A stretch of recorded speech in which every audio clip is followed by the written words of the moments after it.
Welcome to the shooting show. This week we return to the last week of the Rodeo season with Chris Dalton in southwest Scotland. Plus we bring you all the latest news from the shooting world.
We've just finished the grellock actually, and the wind's just blowing off the hill, and at this time of the morning you'll get some of the deer will come off the hill back down into the trees, and she's clearly indicating, so she's definitely picking deer up here. You can see that. Benefit of a dog, and although she's young, we've got quite a few misdemeanors and quite a few harsh words to have yet. She's actually learning a game now, but that's definitely deer. So she's now picking scent up. I suspect there'll be reds either just over the knoll, or there'll be reds coming in across one of these gullies. So it wouldn't surprise me at all while I'm dragging this deer down here if we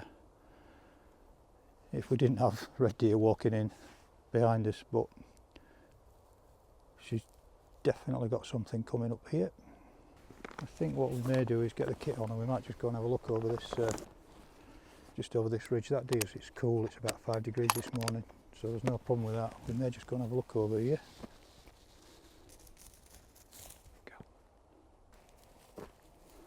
So steady. Right, we'll just go and have a look up over this ridge, because I've got a feeling there might be something up here. This is what I was saying about trusting your dog. We've gone 100 yards from the grellock site. Dog's indicating deer, and there we go. Right on the skyline, a couple of hinds. She picked them up from right down there. Or we may have to work up and try and get a shot, but that's going to be difficult to engineer a safe shot. But it just shows you can see the dog now. She was telling me down there were deer up here, and she knows. So we're going to go up a bit further and just have a look and just see if there's anything below the skyline that might give us a chance of a shot. Okay, there's a hind. It's probably no more than about 70 yards in front of us. It's just docked into a little hollow. There's very little wind up here, so I don't really want to try and move if I can help it. I'm just hoping it works right and then I can see it. If it doesn't, I'm going to try and push forward and get a shot off the sticks, but it's literally just dropped down in front of us. The two that are over the hill have just worked that way. So I'm just going to wait and just hopefully see if that deer will come back into view again. Got a nice bench rest position up here. We've now got a bricket, hind and a calf laid down above us on top of the hill, kind of looking down the valley, so we're kind of a bit trapped. So moving will be risky anyway. Shaz will pan onto them, but they're right above us. Typical reds laying kind of in 3 directions, picking the wind up from all sides. Just hoping that this hind just moves either right or left. In fact, right, can you see these row?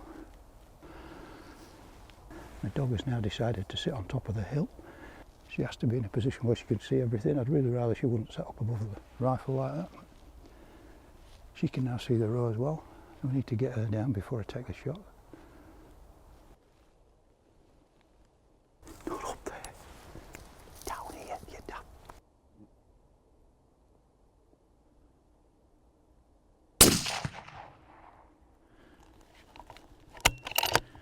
Get to you.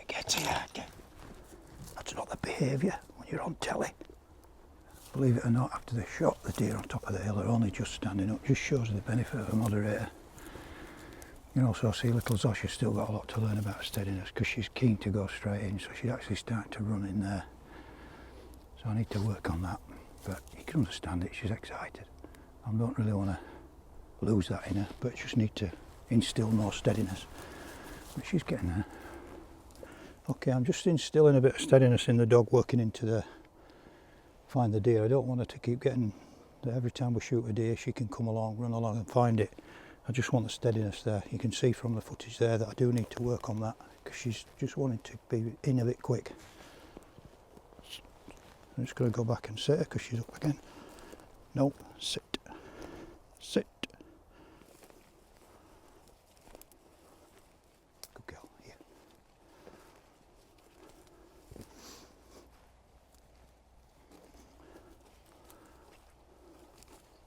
There we go. Good girl. Having already taken a cool red down there, I thought we're not going to pass up the chance of a row for the table. Just to finish off the morning, we've got a nice tree here so we can do a suspender growler. One of the beauties about row stalking is, God, they're nice and small, and you can growler them up a tree and put them in your sack and carry them off. We'll hop the deer. Now Garen again, second time in action this morning. That's the sign of a sharp knife. I'm absolutely putting no pressure whatsoever on that leg, and it's just like a surgical steel.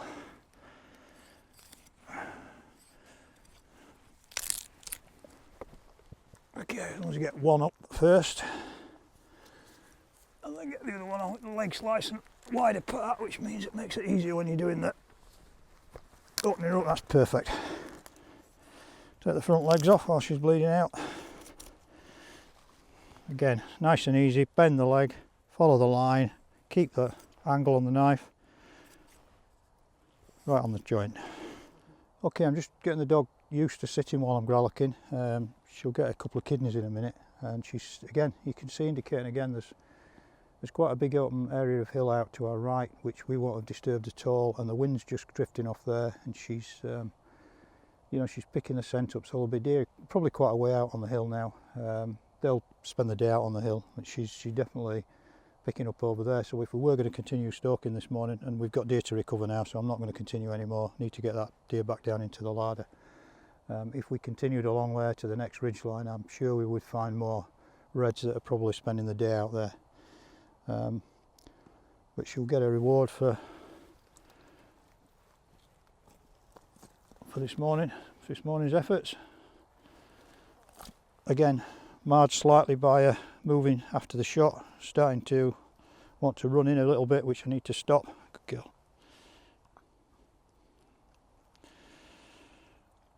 But just like Oscar used to get, she gets the same. You want the legs as wide apart as you can, just so there's a nice big gap in here, and then it's really quite a simple process. A lot of it you can do with your finger, by just get your finger in around the pelvic bone and just free off. I mean, you've also got to be a little bit more careful if the bladder's full, and it's empty in this case, but really not using the knife a great deal, and I'm just using the knife where I need to, just to free off underneath. And basically, very, very simple, I've just freed all that off. Knife just gently either side, ease it up, and you can see there now the anus is right up there. So what I'm going to do is little V cut down to the top of the anus, and then nick it off, and then lift it forward, and everything comes out ever so clean. That's perfectly clean, no contamination whatsoever, only held on now by the connective tissue in the diaphragm area, and all we need to do is nick around the edge of the diaphragm to where the edge is, lovely and clean, and then same thing there, just nick it all the way around, not touching it, and there you are, you have your deer growlocked. Believe it or not, that is kind of what's left of the heart. So I think to say we're on the money there then is probably an understatement. It does create a bit of a problem when you're doing level 2 work, because once you start to look for your upper and lower bronchioles, mediastinal lymph nodes. If you've got massive damage, then very difficult to find. One thing you can say is that there clearly doesn't appear to be any sign of infection because there's no pussiness or grittiness and the deer's in a good condition anyway. But you can still examine, sufficient of your other organs to show an AW that you're up to the job. I mean, there's the spleen, anthrax indicator. There's the liver, portal lymph node. Go through your mesenteric lymph nodes on your intestines. Use the stomach as a table. So basically, open it right up. You don't want the Cumberland sausage side, which is that side. You want the smooth side.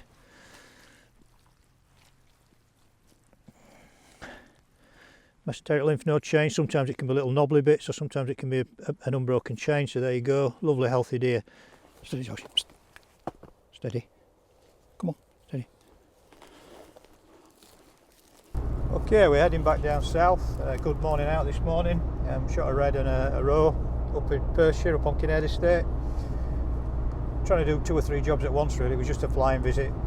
We were going to hopefully get on the hill yesterday afternoon, but the weather was absolutely atrocious, absolutely appalling. We did actually get up there and we shot a couple of roe, but we couldn't film it. It was torrential rain, absolutely peed wet through. So I was just glad to get back off the hill and have a shower yesterday.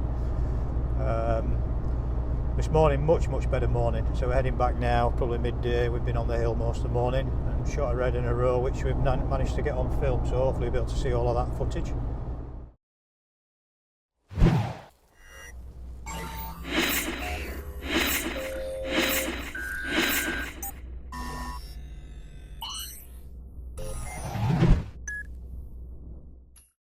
Chris there, making field gralloching look easy. And now, it's the Shooting Show News. This is the Shooting Show News. Voting is now open in the Great British Shooting Awards. The awards panel of expert judges has selected the shortlists in 11 different award categories, and now you can help decide the winners. Just head to the awards website to view the shortlists and cast your vote. Voting closes on the 31st of January. Organisations have joined forces to combat the proposed shooting ban on Wales's public land. BASC, the Countryside Alliance and the NGO have all sought legal advice and may club together to launch a judicial review of the decision. Natural Resources Wales was set to approve shooting on its land until a Welsh minister intervened at the last minute to instruct them to ban it. BASC's Christopher Graffius said all 3 associations were appalled that a public body can apparently ignore sound evidence in such a manner. The shooters who benefit from lottery funding in the run-up to the Tokyo Olympics have been named. In the latest phase of British Shooting's World Class programme, 8 British shotgun shooters have been declared as having Olympic podium potential. Kirsty Barr, Matthew Coward-Holly, Nathan Hales, Aaron Heading, Amber Hill, Ed Ling, Ben Llewellyn and Steve Scott. Shona McIntosh is the only rifle shooter who makes the top tier of the programme. British Shooting's performance director Stephen Seligman said there had been a notable increase in the level of performance and talent this year. And finally, has science finally proved that the Hunting Act isn't working? New research has been published comparing flushing foxes to guns with 2 hounds and with an entire pack. The 2 hounds found half as many foxes and took 5 times longer to flush the foxes they did find out of cover. Countryside Alliance Chief Exec Tim Bonner said this should spell the end of limits on packs of hounds. He said politicians cannot claim to pursue evidence-based legislation whilst ignoring the evidence. That was the Shooting Show News. This has been The Shooting Show.